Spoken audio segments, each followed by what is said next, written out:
আমি ছাত্রদের উদ্দেশ্যে যে কথা বলবো, আজকে আমার 60 জন ছাত্রছাত্রী বিদায় হবে।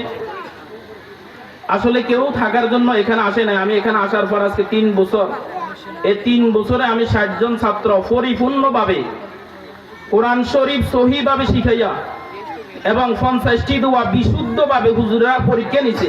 আমি নিজে একটা পরীক্ষাও নিই নাই। আমার বছরে 3টা পরীক্ষা হয়, বাহিরে থেকে বিভিন্ন মাদ্রাসা থেকে এক হুজুরকে আবার বারবার আনি নেই, এবং হুজুরদেরকে আমি একটা হাদিয়াও দিয়েছি।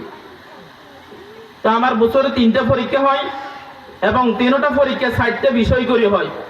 একটা দোয়ার বিষয় 50টা দোয়া, আর একটা মাসালা 30টা মাসালা, 30টা হাদিস, সূরা ইয়াসিন মুখস্থ, সূরা নাবা মুখস্থ, সূরা ওয়াকিয়া মুখস্থ এবং আয়াতুল কুরসি মুখস্থ। এই জাতীয় 11 সূরা সহ আরো যত সূরা আছে অধিকাংশই আমার ছাত্রছাত্রীরা সবাই মুখস্থ আপনাদেরকে শুনাইছে, দেখছেন।